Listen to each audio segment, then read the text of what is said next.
আজ আমরা রাম মন্দিরে গেছিলাম। রাম মন্দিরে কি কি হলো, কি কি করলাম সেটাই আপনাদের কাছে শেয়ার করতে চাই। এটা হলো রাম মন্দিরের গেট, মেন গেট।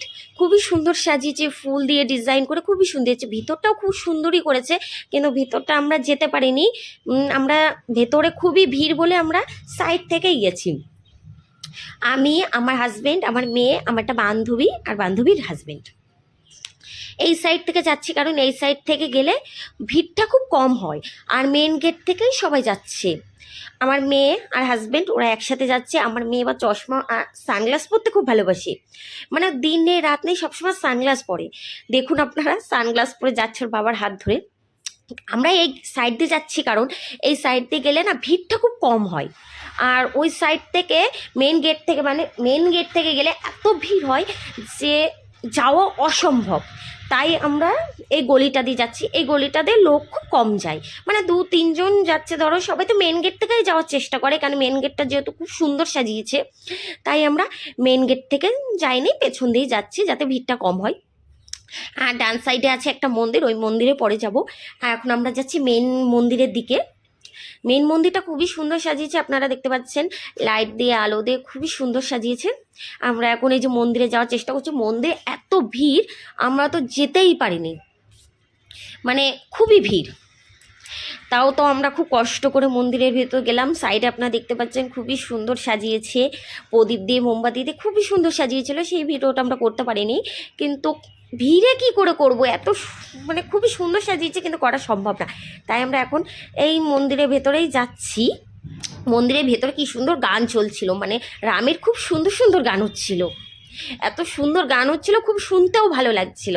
আর সবাই পুজো করছে, মোমবাতি জ্বালাচ্ছে, প্রদীপ জ্বালাচ্ছে, খুবই সুন্দর জ্বালিয়ে আমরা এখন ঠাকুরের দিকে যাচ্ছি, ঠাকুর দেখতে। জানি না ওখানে ঠাকুর দেখতে পাবো কি না, মানে ভিড়, খুব ভিড়, মানে এত অসম্ভব ভিড়। তাও আমরা ঠাকুর দর্শন করার চেষ্টা করব। ঠাকুরকে প্রণাম করা, ঠাকুরকে দর্শন করা তো করতেই হবে। তাই ওর বাবা ওকে কোলে তুলে নিয়েছে, যাতে মানে ভিড়ের চাপ না হয়। ওর বাবা তো দেখতে পারিনি ঠাকুর, তাও আমি গিয়েছিলাম ক্যামেরাটা নিয়ে, আমি ভিডিও করলাম, কিন্তু ভিডিওটা করা অসম্ভব হয়ে যাচ্ছিল। তাও আমি ঠাকুর দর্শন তো করতে হবে, তাই দর্শনটা করে আসলাম।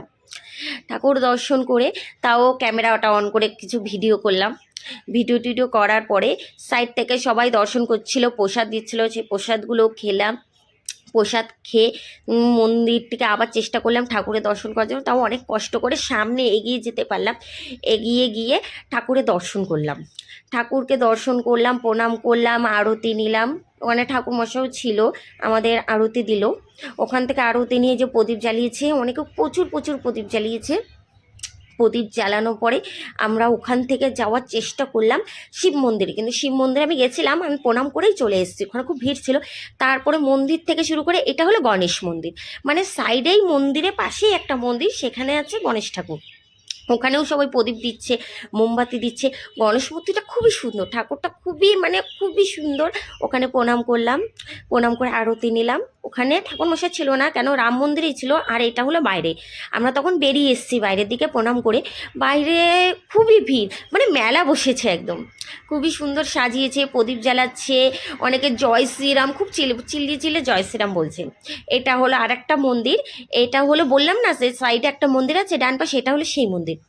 আমরা ওই মন্দিরও খুব ভিড় ছিল, তাও অনেক কষ্ট করে মন্দিরের ভেতরে গেলাম। এটা হলো শিবলিঙ্গ, শিবলিঙ্গকেও প্রণাম করে তারপর আমরা গেলাম।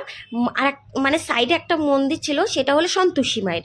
সেই সন্তোষী মায়ের মন্দিরে গিয়ে আমরা প্রণাম করলাম, প্রণাম করে ওখান থেকে আরতি নিলাম। আরতি নেওয়ার পরে এই অবধি হয়ে গেল।